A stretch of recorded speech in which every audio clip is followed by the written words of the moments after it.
Now the Mustang was the epitome of technology in the 40s, and the PC-21, those who don't know what steam gauges are, they're the round gauges that are actually driven by air pressure. And it must be an amazing step up from that to the fly under the HUD. We're coming in from the left again, and we just get the second.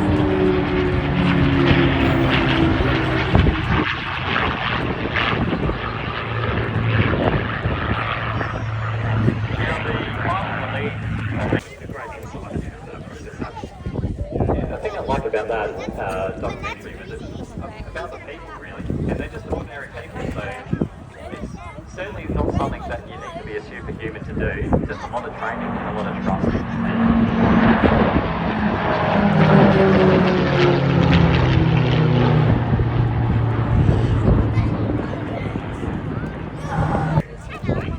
As well as having a lot of fun. Oh, we always have to say.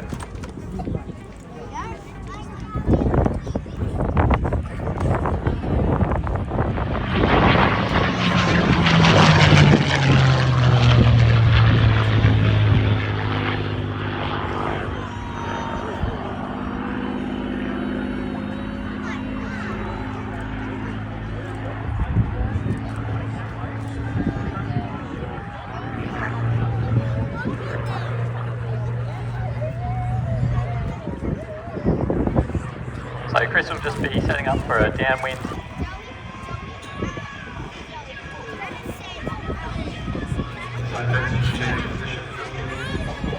Yeah, so that'll change the position of the flight.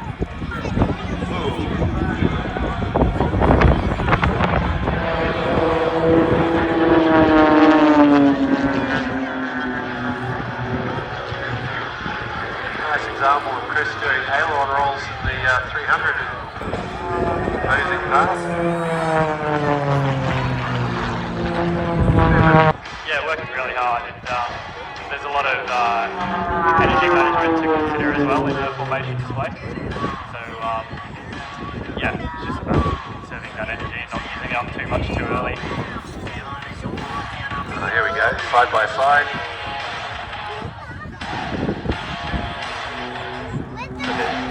They'll be going into the stall turn now.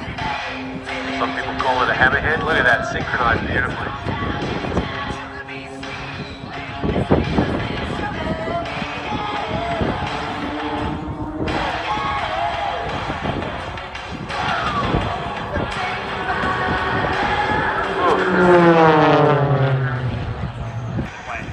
Don't give that away.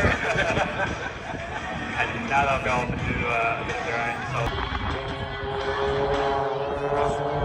It's really hard to do because you've got to think so far ahead of the aircraft. Nice tail chase.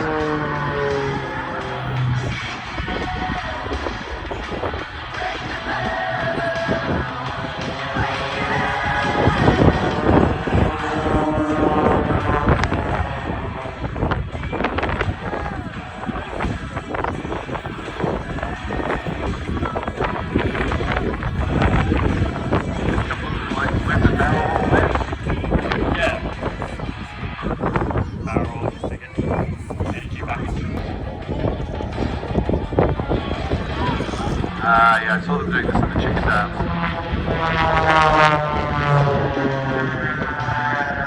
That's pretty amazing. Good.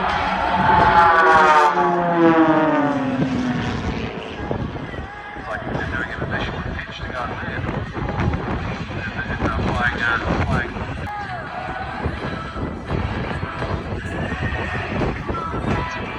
Get your cameras ready, folks. Let's watch in the middle as they pass each other.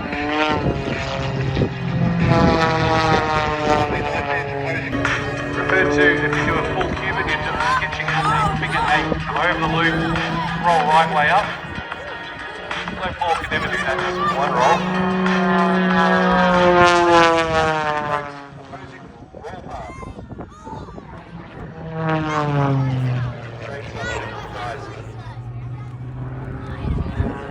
Now we're going to fall back into a formation. Adjusting over the top, making sure they don't bust the blocks too close to the ground line. Here we go, back down. Another 5 or 6 G's as they pull out, your stomach's down into your hips. up into the second loop. What do you reckon, folks? Give him a big cheer, we might get a third loop. Oh, and everyone say hi, give him a cheer. Oh, I think they're just going to do a third loop anyhow. That was not much of a cheer, folks.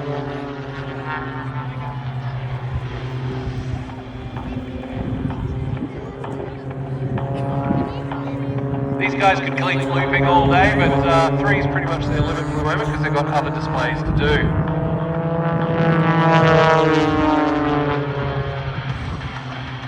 Then racing to catch up. Here you go, pulling up into the loop.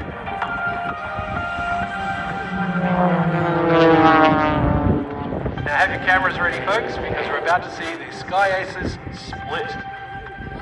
They're going to come out of the loop and head straight for us. That's the moment your camera's clicking. Here we go. Stand by 1, the Sky Aces split.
Changed to Southern Cross, the name Southern Cross Cowling.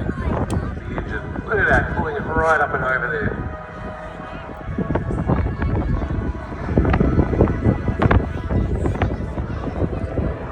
Back at the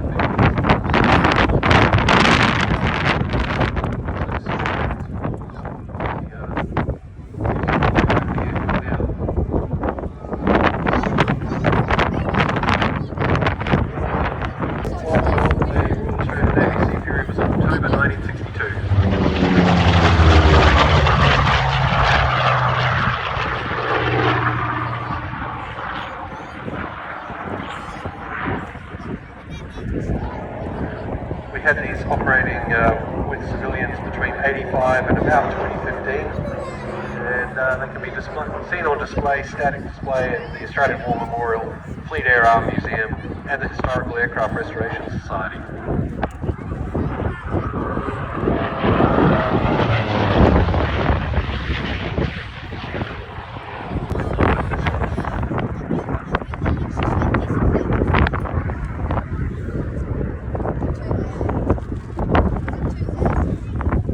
Really enjoys flying this one, as you can tell.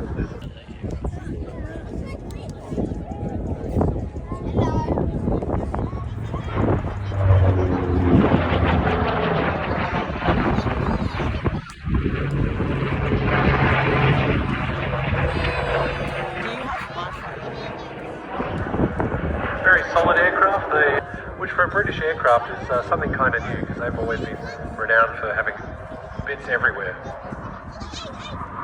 If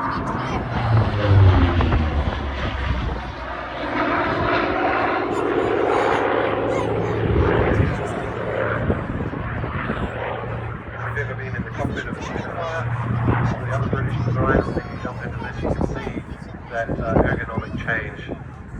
Whereas the old joke about British aircraft was that they put glue on all the surfaces of the cockpit and through all the instruments, and wherever they landed, it was where it worked out. The American ones had a lot of ergonomics, everything laid out nicely, and so if you're flying North American with the T-51, the same or things like that, they're all very, very similar layouts. This was one of the first aircraft in the British fleet that actually thought about it in the cockpit.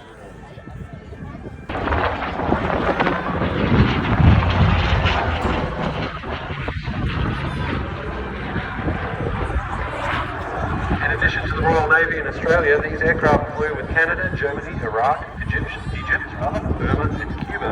And in fact, the Cuban Sea Furies were used during the infamous Bay of Pigs invasion in 1961 to attack the invading US forces, and they even shot down a few aircraft, including a CIA-sponsored B-26 bomber. Not one of the US's highlight moments, that one.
Matt's done many of these displays. He sort of gets used to it. From the ground, it looks very smooth. From the air, it looks probably picked up. Yeah, that's when you're doing those tiny little maneuvers, moving the stick. It's almost like hovering a helicopter. What are you thinking about it? Yep.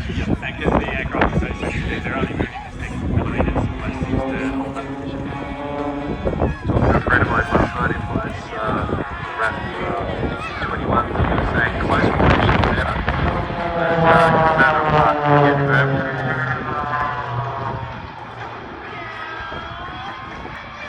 But you need to learn when you're further away, so there's more time for the instructor to go, then take back over.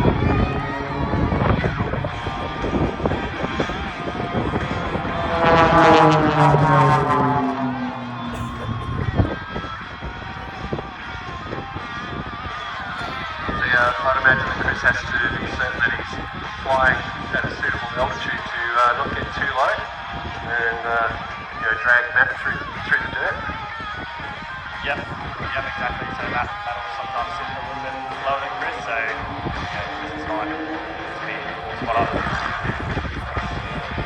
See what they do here.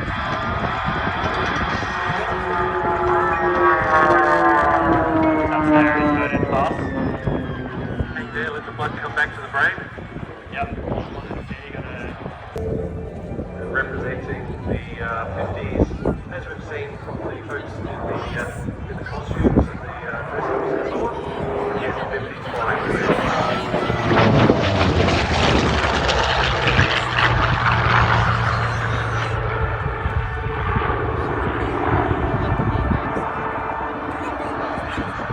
A very different form of 50s fashion.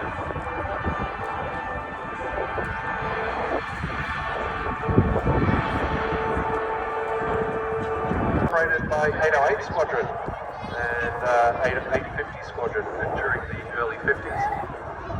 And it was the Korean War which saw these aircraft being used extensively, along with Fireflies on HMAS Sydney.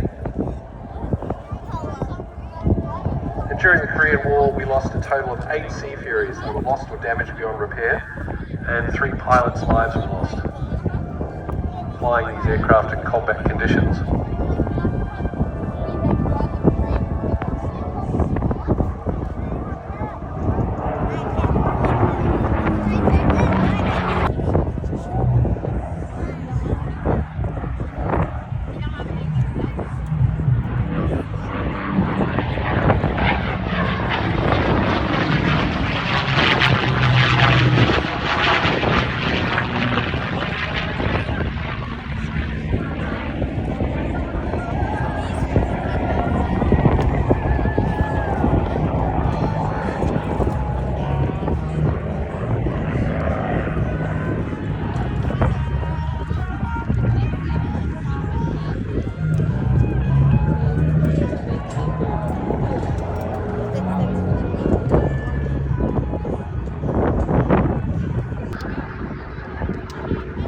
As I was saying, the RAF wanted to replace the Hawker Tempest, and they designed the Hawker Fury.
Was the Mackie.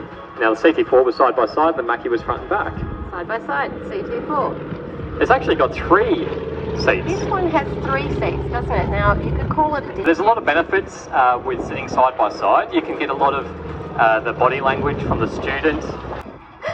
Okay. So Sam, Windjill actually means...